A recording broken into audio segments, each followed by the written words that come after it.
Kembali kami lanjutkan perbincangan, saya mau ke Prof. Ikrar lagi. Prof, dengan apa yang sudah terjadi belakangan mulai dari pencalonan Capres-Cawapres kemarin, rekapitulasi, pemilu, segala macam sampai dengan rapat paripurna kemarin, apakah ini benar-benar sudah menunjukkan bahwa Presiden ini mendukung penuh salah satu pasangan calon?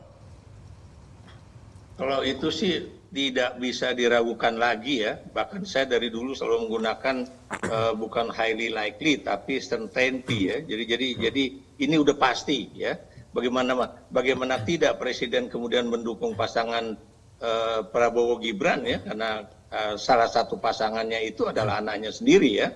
Cuma yang kita sayangkan, lagi-lagi yang kita sayangkan, pemilu 2024 ini benar-benar yang terburuk dalam sejarah Indonesia ya.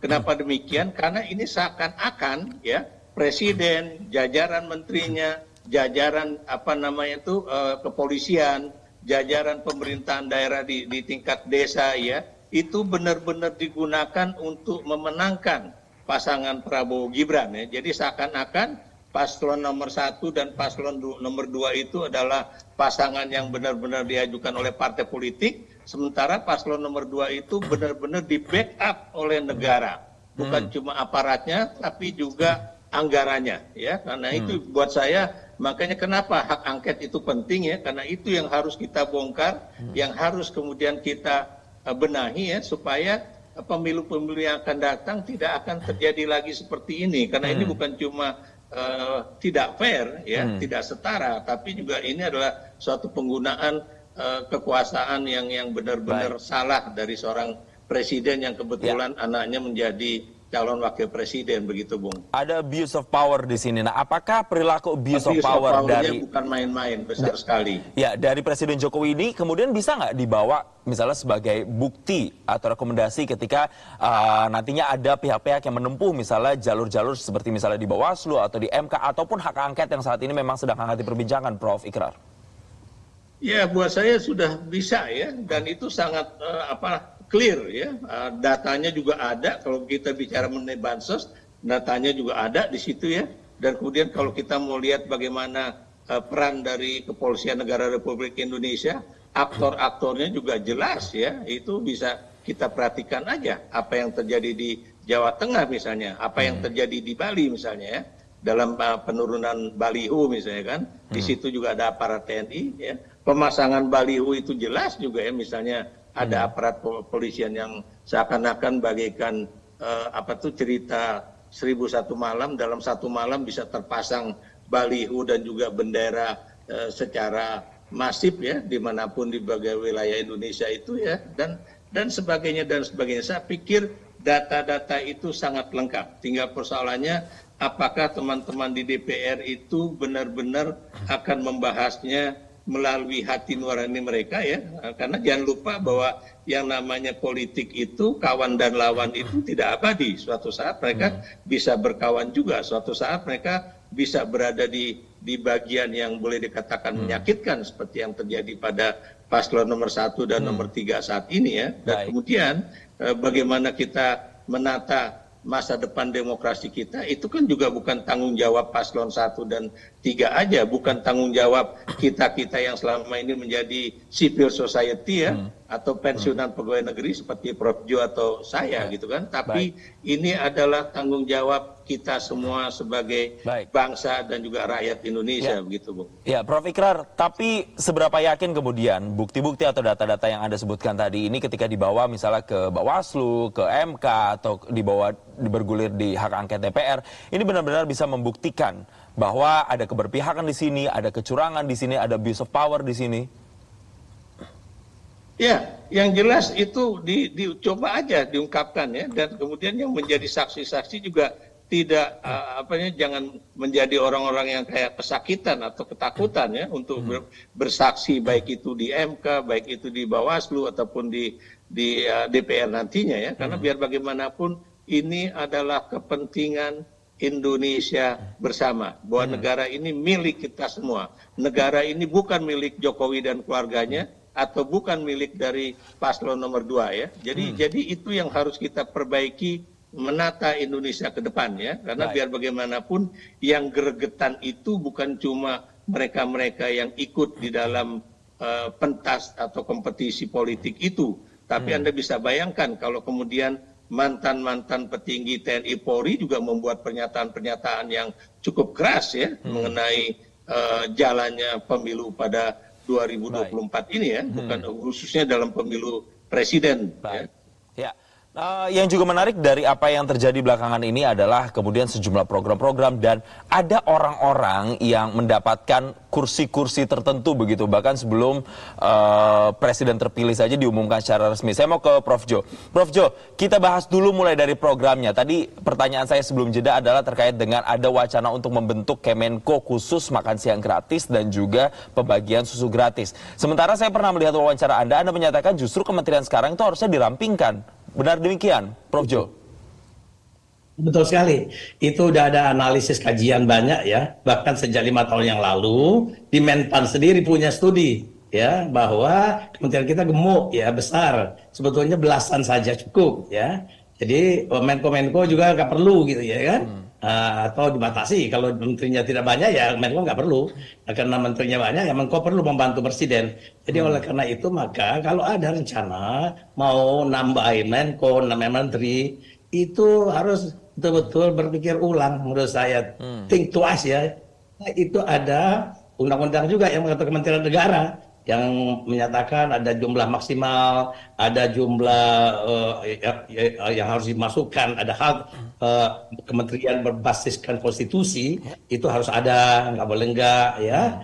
Kemudian ada kementerian yang cuman berdasarkan program itu juga nggak penting-penting amat. Nah ini makan siang ini dan susu-susu gratis itu adalah berbasiskan program ya, bukan anak konstitusi. Terus ngapain sampai ke Menko yang tentu? Menurut saya ini serahkan aja ke Pemda-Pemda. Ini desentralisasi aja namanya, ya kan? Kasih aja bawah sampai ke desa malah nanti kalau nggak basi itu makanan ya kan? Ya, Prof. Jo, ya kan? berarti Jadi ya, Anda mau menegaskan bahwa sebenarnya urgensi dari program ini sehingga harus dibentuk Kemenko itu tidak tinggi begitu? ya nggak ada sama sekali. Ngapain soal makan aja sama susu gratis itu pakai Menko sih? Itu nggak ribet-ribet amat kok. Itu cukup di Kementerian Pendidikan saja menurut saya koordinasi limpahkan kepada sebagai regulatornya sama pembinaan pengawasan, kemudian jalannya di Pemda ya di sampai ke bawah. Kita mungkin membayangkan Baik, kita mungkin bayangkan Prof. Jo, apa yang kemudian akan terjadi ketika memang kekeh Kementerian Koordinator baru ini benar-benar harus dibuat dan mempunyai tupoksi untuk mengurusi masalah ini? Apakah kemudian ada tumpang tindih di situ, tumpang tindih tupoksi atau seperti apa? Yang efisien ya ada tumpang tindih pasti, ada pemborosan ya, dan mungkin lambat ya kan, pengambilan keputusan jadi panjang sama Kemenko segala ya. Jadi sudahlah, mungkin jangan nambah-nambah lagi kemudian lembaga, terlepas dari soal makan siang ini ada atau enggak ya. Tapi nggak usah lah nambah-nambah kemudian lembaga menurut saya. Baik, Prof. Jo, Prof. Ikrar, kita bahas makan siang gratis. Tadi juga sudah bahas program-programnya, anggaran-anggarannya. Sekarang saya mau ke Prof. Ikrar lagi. Ada beberapa juga sentimen terkait dengan sejumlah orang yang mendapatkan kursi atau kue kekuasaan, bahkan sebelum ini pasangan yang digembor-gemborkan didukung oleh Presiden Joko Widodo ini resmi diumumkan. Salah satunya adalah Menteri AHY, misalnya dilantik untuk 8 bulan ke depan. Prof. Ikrar, apakah melihat ini sebagai barter politik atau politik kompensasi? Kalau buat saya ini adalah suatu janji politik yang memang tertunda untuk diberikan ya. Karena kita tahu bahwa Demokrat sudah mendekati Jokowi itu cukup lama ya, dan kemudian Anda juga tahu Demokrat juga beralih koalisi ya, yang tadinya mendekati PDIP dan kemudian akhirnya bergabung dengan 02 gitu kan. Tapi kita juga tahu bahwa sebetulnya pengangkatan menteri untuk 7 atau 8 bulan mendatang itu tidak terlalu penting-penting banget bagi jalannya pemerintahan ya, khususnya untuk rakyat ya. Karena biar bagaimanapun buat saya itu hanyalah untuk secara simbolik ya, pemberian jabatan politik ya, yang pernah dijanjikan juga oleh Jokowi kepada AHY ya, yang memang tadinya tertunda. Karena Anda tahu kan tadinya AHY udah eager banget untuk menjadi Menteri Pertanian sebelum Menteri Pertanian itu diganti dengan mantan Menteri Pertanian yang dulu ya. Jadi itu tampak sekali ya. Dan kebetulan karena Pak Mahfud MD itu mengundurkan diri dari jabatan Menko Polhukam ya, dan kebetulan Pak Hadi Cahyanto itu juga adalah seorang mantan Panglima TNI ya, Kepala Staf Angkatan TNI Angkatan Udara ya, dan kemudian makanya cocok untuk menjadi Menko Polhukam ya, dan karena itu persoalan yang tadinya terkait dengan agraria itu makanya diberikanlah kepada AHY. Tapi apa yang bisa dilakukan oleh seorang menteri untuk mengatasi persoalan tanah sertifikat yang masih problematik itu buat saya hampir-hampir tidak ada artinya. Baik, tidak efektif begitu. Saya terakhir mungkin mau ke Prof. Jo. Selain ada Menteri AHY, ada juga Siti Zara yang kemudian mendapatkan komisaris di Pertamina, ada juga Prabu Revolusi juga jadi komisaris juga begitu. Dan banyak orang menilai ya karena mereka mendukung atau tim SES 02, makanya mereka mendapatkan jabatan-jabatan tersebut. Nah, kalau Anda melihat apakah memang mereka yang mendapatkan jabatan ini sudah sesuai dengan prosedur yang ada, dan kemudian apakah background mereka ini juga mendukung jabatan yang mereka emban saat ini? Walaupun saya tahu pasti akan ada jawabannya, itu kan hak prerogatif dari Presiden. Ya gini, Jason ya, menurut saya itu sebetulnya kalau mengambil dari tim sukses ya, maka jabatan-jabatan publik yang mereka isi itu tidak pas ya, tidak tepat waktu. Nah, mereka itu baru waktunya kalau nanti sudah rejim pemerintahan pemenang, bukan sekarang. Jadi kalau sekarang itu yang perbuatan juga masuk kategori perbuatan tidak pantas, tidak patut, tidak baik.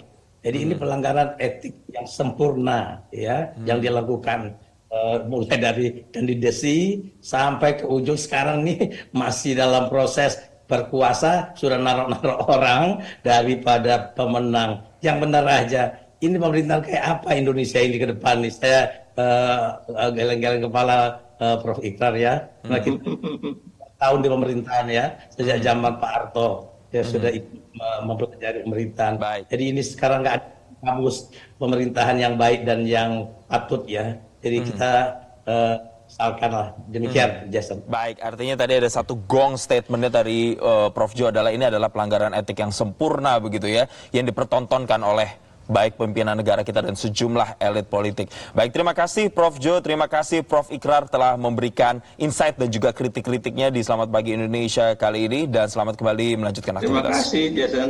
Ya.